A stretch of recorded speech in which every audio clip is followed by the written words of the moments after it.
Hello everyone! Thank you so much for the amazing response to the last video. I really wasn't expecting it, and I really appreciate everybody's comments and the new subscribers. I said this in the description of the last video, but I was thinking for the next one I would tackle something that I don't think any other lore video or lore creator of Elden Ring on YouTube has been doing, because, I mean, why would they? But I think it's still a really fun topic that is relevant to me, and I think will explain a lot of things to some people who might not know about this side of the fandom. So today's video is going to be about fanfiction. Woo! No. So today's video is actually going to be about the most popular ships in Elden Ring, relationships in Elden Ring that people like, and the lore behind why people like these ships in the first place. And I think it's going to be a really interesting deep dive, not only into lore, because I love lore, as you can probably guess, but also just the mindset of the fandom in general. And I know a lot of people don't really think about this, don't really look at this when they're looking at Elden Ring, but I think it'll at least clear up a lot of questions some people have. So first off, I want to clarify that these aren't necessarily the most popular relationships in Elden Ring as a whole.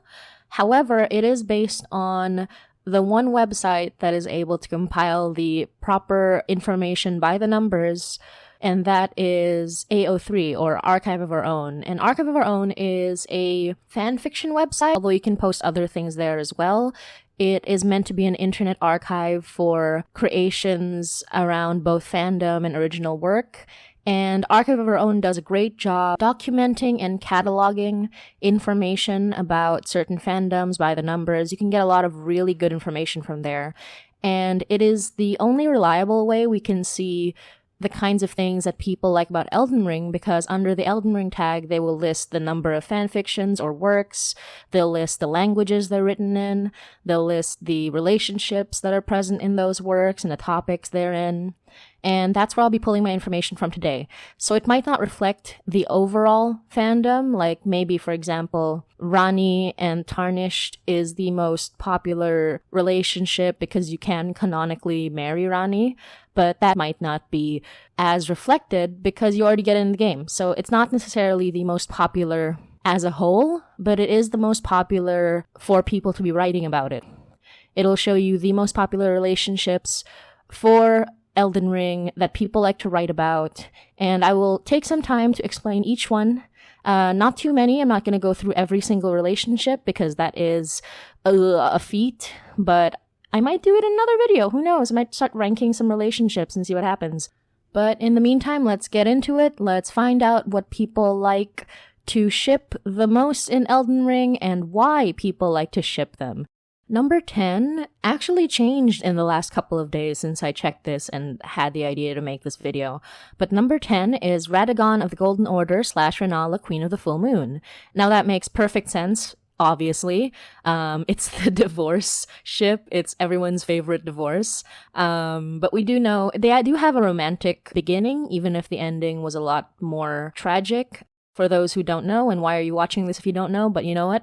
Radagon and Rennala were married after facing each other in the battlefield, and it was such a big deal that it actually united entire warring sects in the lands between, and it was a really, really important marriage, and the eventual divorce is implied to have been basically the focal point of everything going downhill in the lands between. But overall, it just makes sense, not only because it is canonical and because their love story was one for the ages, but also because in Archive of Our Own, there is this tendency to tag relationships that are present in the fanfiction, even if it's not the focus. And of course, in a lot of fanfictions, people will simply default to the one that's known best or the one that is canonical. And in this case, you have the canonical relationship between Radagon and Rennala. It may not be the topic of every single fanfiction that it's present in, but it is obviously common enough that it gets tagged in other fanfictions. And there are just a lot of fanfictions that want to explore their relationship. So that one makes sense. They were married, then they were divorced. It was very sad. And they were really good together until they weren't. So, you know, Mr. Divorce Man Radagon, you have a lot to answer for. I forgot to mention that this fanfiction has 36 works on AO3. And I just want to do a quick honorable mention for two pairings that I know to be right below this one, and that is Melina / Tarnished, which obviously everyone loves their maiden. We are very tempted to burn the world for our maiden, even though she's probably going to kill us as a result. Melina's great. She is many people's waifu. So Melina x Tarnished actually could have been number 10 because it has the exact same number of fics as Radagon / Renala. And actually a few days ago it was number 10. However, it seems like Renala x Radagon has removed it from the listing, although I think just adding one more fanfiction should put it back in top 10. You love Melina, we all love Melina. No mysteries there. But the one below it, right below it, at 34 fanfictions is, of course, Mog and Mikola, and that's not surprising either because a lot of these fanfictions, Mog wanting to be with Mikola, but that's also canonical, so that's not a surprise either. But then we go on to number 9, which is Cleanrot Knight Finlay and Melania Blade of Mikola, with 41 fanfictions. Now, do I need to explain this one? Listen, they're perfect for each other, clearly. So for those who don't know, and again, why are you here if you don't know? Okay, Cleanrot Knight Finlay is what we in the business call a Chad of the highest order. Cleanrot Knight Finlay is actually a form of spirit ashes that you can find in the game that you can summon. I will read out her description just to give you an idea of why people ship her and Melania so much, and why it makes perfect sense in the lore. And that is, Finlay was one of the few survivors of the Battle of Aeonia, who in an unimaginable act of heroism carried the slumbering demigod Melania all the way back to the Haligtree. She managed the feat alone, fending off all manner of foes along the way. So not only is Finlay one of the greatest champions that we get to read about, she was also so devoted to Melania that she was able to drag her entire body back all the way to the Haligtree on her own, fighting off everything. That is an act of true love, no matter how you slice it. And even if you don't think it's romantic love, and that's totally fine, it is so clearly love. It is so clearly devotion. It is so clearly one of the greatest acts of spiritual fortitude that any character does in the game. So it makes perfect sense that people ship them. I don't even have to convince you guys. And just for some context, that is literally the other side of the map of Elden Ring. So if you look at the map of Elden Ring, Caelid is on the very bottom tip, and the Haligtree is on the very, very tippy top of the map. And that is an enormous map. That map takes you God knows how long to complete. So for Finlay to just bring her all the way back home, she would have crossed basically the entire map, not including the underground and Farum Azula. I cannot stress enough how amazing Finlay is for doing that, and how powerful that bond was for Finlay to have done that for Melania. So yes, unfortunately for everybody, Melania's true waifu is Finlay. That's all I can say. Thank you for coming to my TED Talk about Chad Finlay, the Giga Chad of all of Elden Ring. Moving on. The next ship is a fun one. It's just Tarnished / everyone, with also 41 ships. So in fact, it ties with Finlay / Melania, and between the two, obviously Finlay / Melania is a superior ship. But listen, Tarnished / everyone does make sense, but not so much in a lore perspective. It's more of a meta perspective. Now, take it from me, I came from the Dragon Age fandom, and in the Dragon Age fandom, you are given options for romances, and the general consensus is that people just like to romance everyone. Or at least try anyway, especially in the land of fanfiction. Sometimes you just fall in love with multiple characters and you can't pick. Sometimes you just want to make a really, really filthy fanfiction for, filthy reasons and just have everybody in it. So, it makes sense that Tarnished / everyone is so popular because sometimes you just can't pick and you want a buffet. And that's all I'm going to say about that. And the next brings in a fan favorite. Even if you're not into fanfiction, you might know that a lot of people love this guy. It is Sorcerer Rogier / Tarnished at 43 fanfictions. And this one is also very sensible. I mean, for anyone who knows Sorcerer Rogier as a character, it's very easy to fall in love. He's one of the kindest characters in the game. He is very kind to the Tarnished. He's friendly. He's a bit jokey. And if you have seen the NPC unmaskings that Zuli the Witch has done and other people have done, and just in general, if you've looked up his gigantic sorcerer hat and silly outfit, then you'll know that Rogier is one of the hottest NPCs in the game, bar none. Unironically, he's one of the handsomest NPCs. Like, they just designed him that way. He's just really pretty. Yeah, objectively, if you look at him, he's just so pretty. I mean, look at this guy. So, obviously, he's a heartthrob. People like him. That's not a surprise. I'm not really going to go into it too much. It is very sad to lose him. He becomes one of your greatest friends and allies. He is really sweet. Like, even if you have no romantic feelings towards Rogier, and I personally don't, he is one of the best characters in the game. He's also, like, really sad.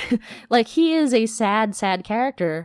If you read his description of his outfit, then you can understand exactly how sad his character is, but in a way that feels really close to home. Like, he and you have this very deep bond as Tarnished, and he doesn't let you see how much pain he's in, even though it's very obvious how much pain he's in. And he's just overall a very compelling character that you are very sad to lose. So yeah, Rogier / Tarnished is very sensible. I'm not going to go that much into it because Rogier is going to appear in this list again a little later. But in the meantime, Rogier is cool. He's rad. People like him. That's it. The next one might surprise a lot of you, and it certainly surprised me. I didn't understand it until somebody pointed out one thing that it could be, and another friend of mine pointed out an even funnier thing it could be. So I'm just going to go into this one. Something that a lot of you might not know is that a lot of the fanfiction in Elden Ring on AO3 is written by Chinese fans. If you have ever read any Elden Ring fanfiction, you will have seen the plethora of Chinese language fanfictions. And yeah, sometimes I'm so curious, I kind of just like hit Google Translate. I found out that apparently like the Chinese word for tarnished translates into fader, which is really interesting. Anyway, yeah, a lot of Chinese fanfictions, and Banished Knight Oleg is extremely popular with the Chinese community. Oh, I forgot to say, it's Banished Knight Oleg / The Tarnished with 45 fanfictions. Can you believe that? A lot of you might be wondering, like, who the hell is Banished Knight Oleg? I don't remember him as an NPC, because he's not an NPC. Just like Clearnart Knight Finlay, Banished Knight Oleg is a summon. He's a spirit summon. And many of you might be wondering, like, why? Why do people want to bang the spirit summon? And you know what? I have an answer for you. I have done my research. I have asked around. I have made sure to understand the reasoning behind Banished Knight Oleg. And there are two possibilities for why Banished Knight Oleg / Tarnished is one of the most popular ships with 45 works on AO3. Although, actually, if you look at the tag and then filter it by Mandarin Chinese, it shows up as 48 works. I don't understand why the numbers aren't correct, but this is what I'm going with. So anyway, Banished Knight Oleg. One of the two knights known as the Wings of the Storm. After his banishment, he attracted the notice of the Grace-Given Lord, and later, having slain 100 traitors as the Lord's hand, Oleg earned the hero's honor of Erdtree Burial. So the first reason I'm going to be putting forward was actually suggested on the Elden Ring Discord, and that was that the reason Banished Knight Oleg is so popular is because he was actually a very popular, very meta summon for a lot of Elden Ring, a lot of the earlier days. And even now he remains a very strong summon. He may not be the strongest and he may not be good for every situation, but his moveset and his slight tankiness really makes him a good summon for a lot of early game and mid game. So people were saying that, oh, people might have just, become attached to Banished Knight Oleg, and many people would have been like, added some romance to it, and that makes sense. Like, this is a strapping character with a lot of kills under his belt. People really like that sort of thing. So, that's the first suggestion, and the second suggestion might be a bit more straightforward, and I found this through a comic that somebody made. It was a gag comic about Banished Knight Oleg. If you look very closely, He has,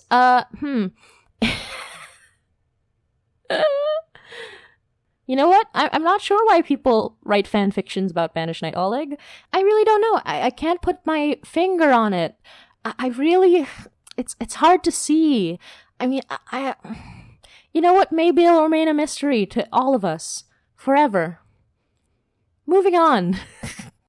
With 49 fanfictions, we have probably the most obvious ship on this list, Ranni/Tarnished. Ranni, our canonical waifu, the one character in the game we can marry, but now that they've given us these marriage mechanics, we wish we could have the choice for other marriages. But in the meantime, Ranni's awesome. A lot of people don't like Ranni because she is very sus. She does a lot of really, really manipulative stuff. But overall, she has one of the best endings in the game. Her quest is one of the most enjoyable and most rewarding of the game.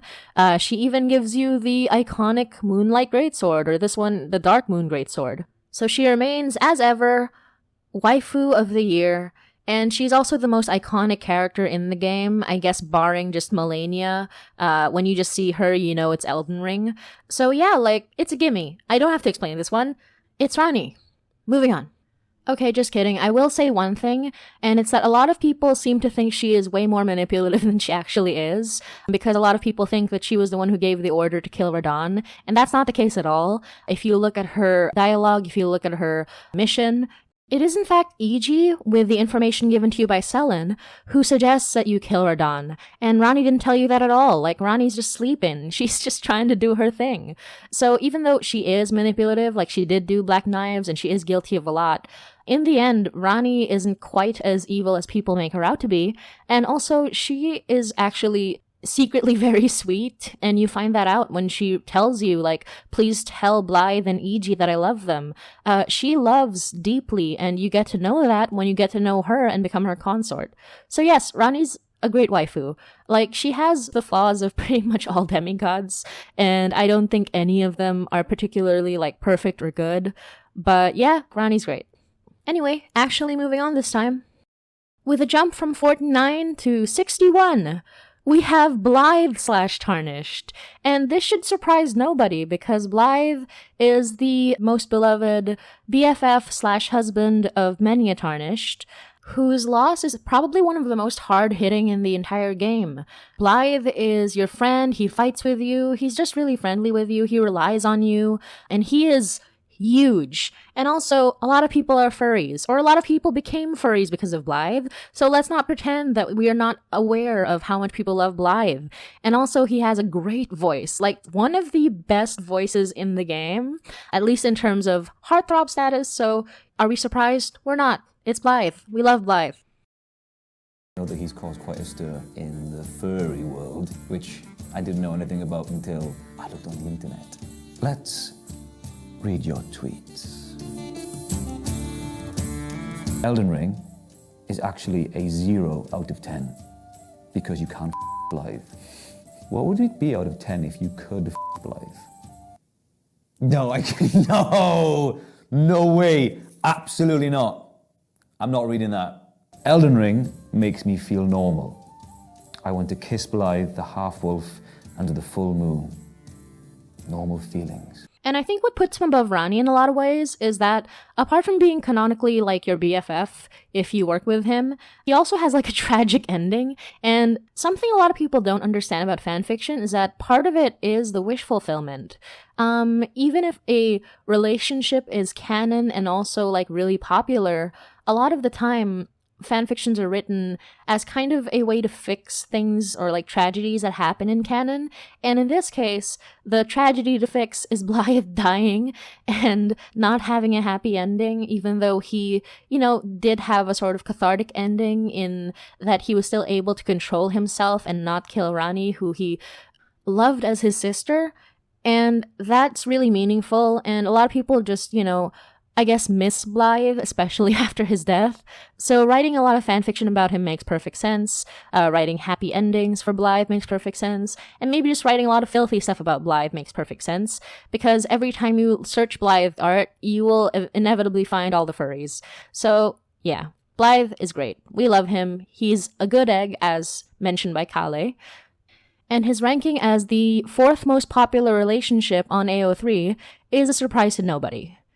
Now we're heading into the top 3 relationships on Archive of Our Own. And these ones, I don't know if you can guess them. They might surprise you, but let's see if you can. So let's take a moment.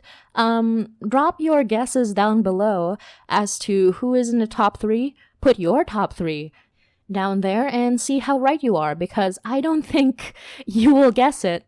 But if you do, congratulations. Anyway, time for the top 3. Number 3.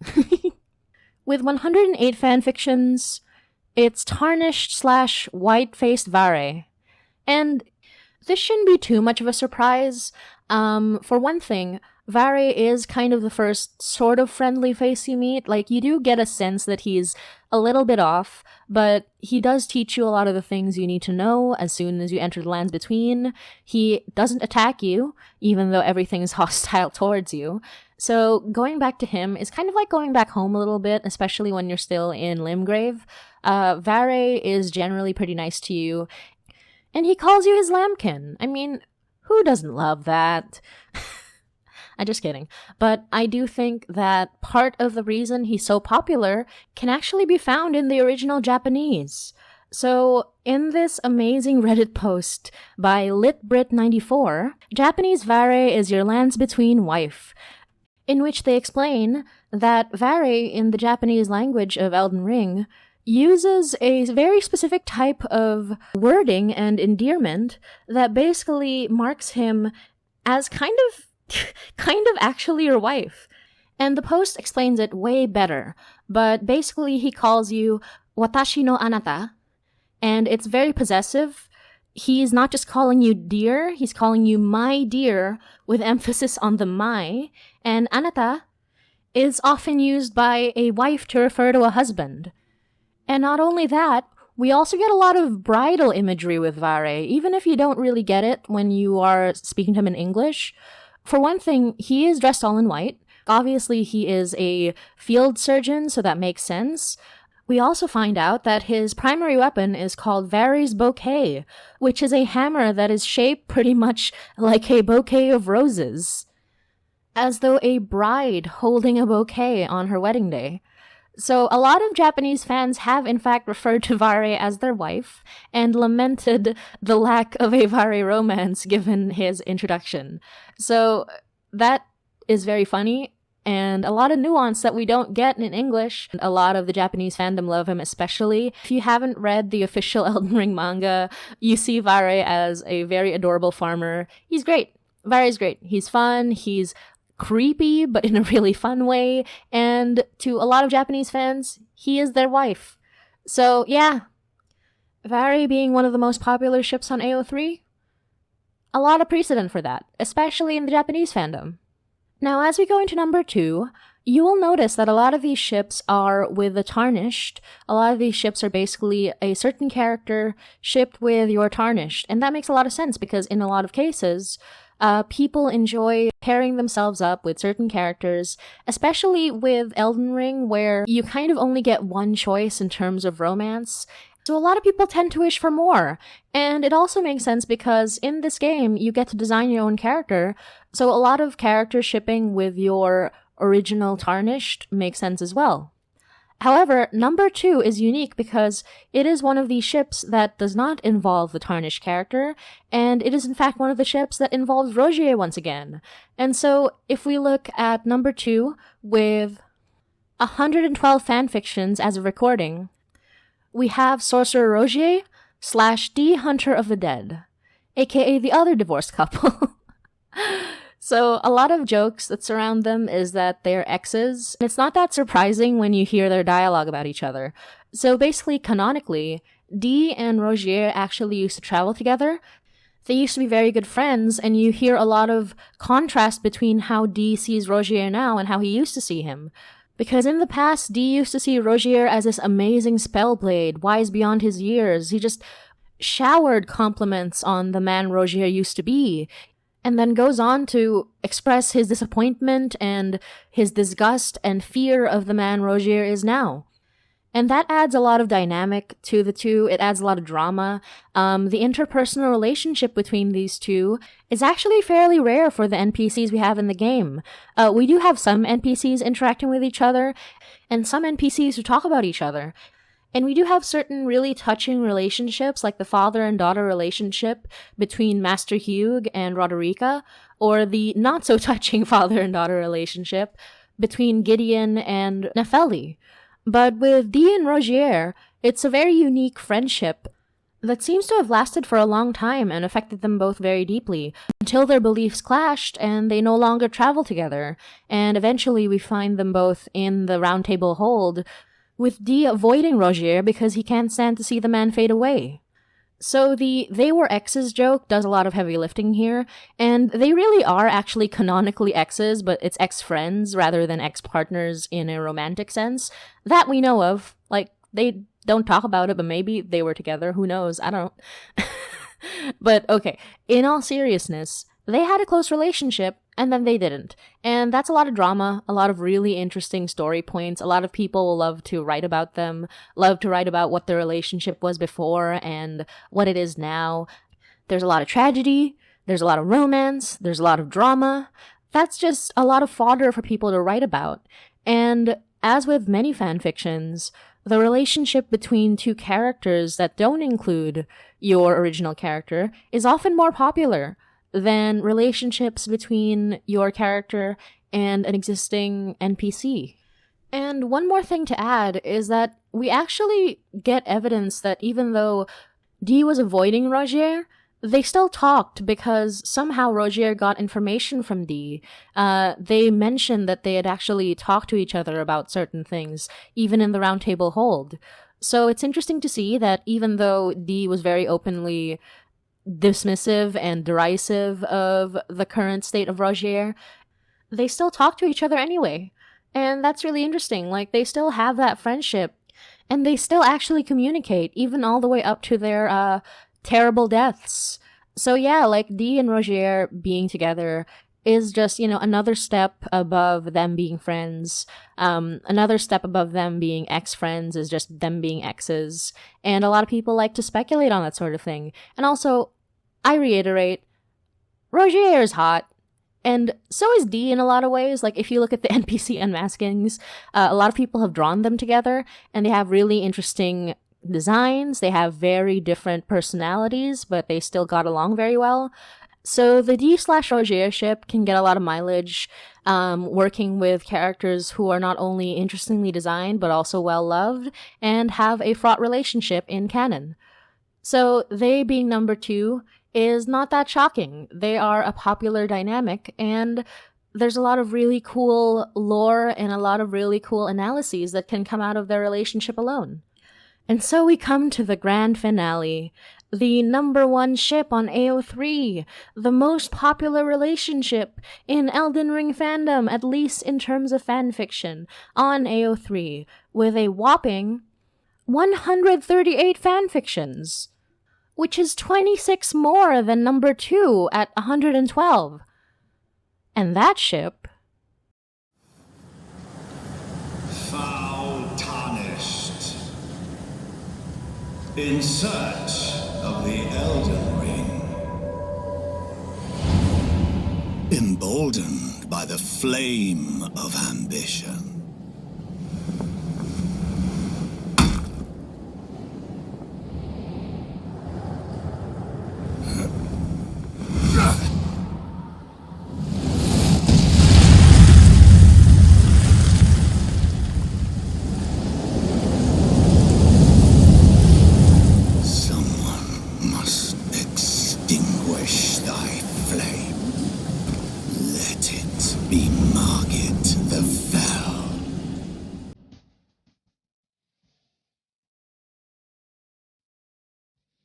Is Morgoth the Omen King / the Tarnished.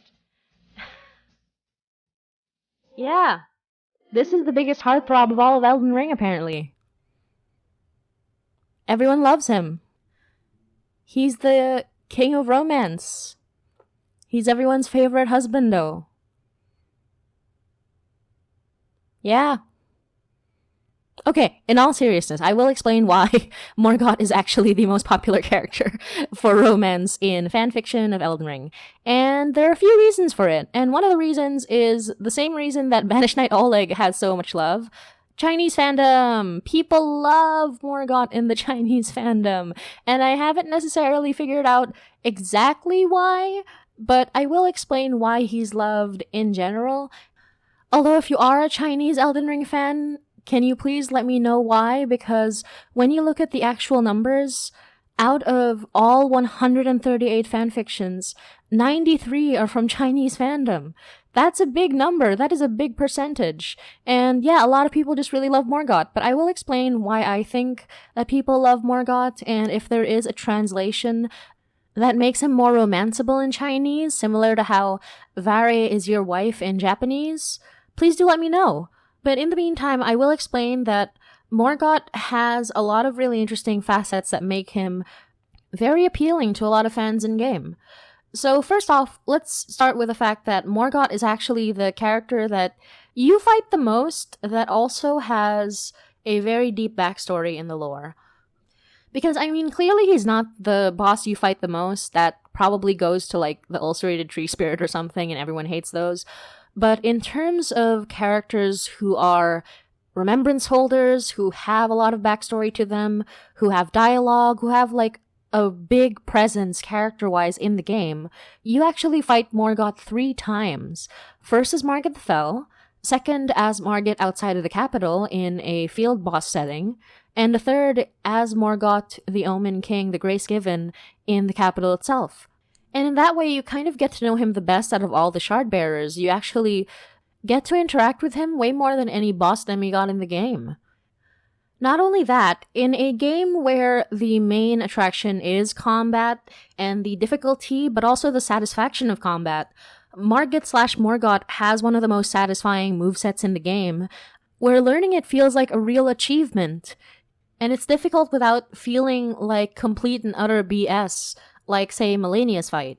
And seeing him again, even when most bosses are one-off and you don't really get to see them again, at least not in any way that brings new content to the table, it's kind of really pleasant to see this character come back and be like, oh hey, I know who you are, it's so great to see you, it's like seeing an old friend again. But ultimately, I do think the biggest draw for Morgott is his backstory. He has the quintessential tragic backstory. He is one of the more noble characters in the game, and the sense of tragedy that you get from his story, even though he is your enemy, is unmatched by a lot of the other bosses in the game who you only get to see once. And not only that, even after meeting him 3 times as a boss, you still get to talk to him after his last boss fight, because he hasn't even died yet. And then the last time you see him is in this really tragic, really emotional moment where you meet Godfrey for the first time, and he's holding Morgott because Morgott is his son, and he seems to have loved him very dearly. So you get a lot of really cool lore and a lot of emotional moments with Morgott. And when you read his remembrance, you get one of the most tragic stories of all. Though born one of the graceless omen, Morgott took it upon himself to become the Erdtree's protector. He loved it not in return, for he was never loved, but nevertheless love it he did. There's a lot to unpack with that one, but I think the most important thing is that Morgott loved very deeply, even though he was never loved. And in many ways, a lot of people just want to be the one who loves this guy, because that's just really, really sad. And ultimately, even with his very effed up appearance, Morgott has a fantastic voice lines. In search of the Elden Ring, emboldened by the flame of ambition, someone must extinguish thy flame. Let it be Margit the Fell. Maidenless, foul tarnished. One of the best performances in the entirety of Elden Ring, a really cool combat moveset, and he's a really noble character who is a king. So of course he's like, low-key, Elden Ring's most eligible bachelor. You wouldn't believe it. You wouldn't believe the warrior hobo is the one people adore, but he is. So yeah, number 1 in AO3 is Morgoth/Tarnished. And in case you're wondering, yes, that is my ship. I didn't just borrow that image in the thumbnail. That is an image that I commissioned from somebody with my own Tarnished kissing Morgoth. And that's not even the only art I've commissioned with my Tarnished and Morgoth. So the brain rot is real. But to bring it back down, I think that it makes sense to a lot of people why Morgoth is so popular, but the large numbers of fanfictions from the Chinese fandom really intrigued me, and I do want to know where that stems from. And I think it would be very interesting to kind of analyze. Because as inherently silly as this video is, we do learn a lot about how different people interpret the lore, and how translations and localizations can make different characters more or less appealing to other people. Because they're basically operating on different lore in a lot of ways. And I think that's really intriguing. And I really hope you guys had fun with this one. I did, absolutely. I know it's very unorthodox, and I know a lot of people will be like, is this really lore? It kind of is, it kind of isn't. It's more like an analysis of how people interpret the lore, how people enjoy the lore in their own ways, and what parts of the lore people latch onto and transform in their own way into fan fiction and fan art. And while unfortunately I can't get accurate readings on fan art specifically, because a lot of it is posted on social media where there's not enough proper tagging, and quite frankly, AO3 is a very rare breed indeed to be able to categorize and count their works as they do. So yeah, if you have any questions, if you have any clarifications you want from this video, again, it's not an orthodox lore video, and I will try to do more of those. I do have certain topics that I enjoy very deeply, but a lot of topics have already been covered, and it's hard to make original content in Elden Ring circles. But I wanted to do this one because I thought it was really fun, I thought it was really interesting, and fanfiction is something I deeply enjoy. It's an untapped resource. And if we're being totally honest, a lot of the lore videos, the parts where they're like, oh, this is fully speculation, this is where I don't have any sources and I'm just going to speculate from here. That's just fanfiction, guys. That part of every lore video is just fanfiction. And I think that's great. Honestly, I think more people should write their own Elden Ring fanfiction based on the lore. That's fine. In fact, most of the lore videos already do that. A lot of Vati videos, Prepare to Cry videos are fanfiction. And I say that with the utmost respect for both the hard work put into lore videos and the creativity and general fun of hard work done entirely for free in fanfiction. So yeah, much out. Although I do have to say, my favorite, most fanfiction, Elden Ring fanfiction to ever fanfiction is that one fanfic where somebody wrote Godwin/Fortisax, but it was just a coffee shop AU. Like they just put Godwin as kind of like this surfer dude barista, and Fortisax was like this really well dressed like businessman type. It was great. It's my favorite thing. It was just like, I can't believe someone just took these characters and put them into a coffee shop AU. It's so good. And AU just means alternate universe, so it's like they're just both people and they're both just in a coffee. Anyway, yeah, fanfiction's great. Go read it.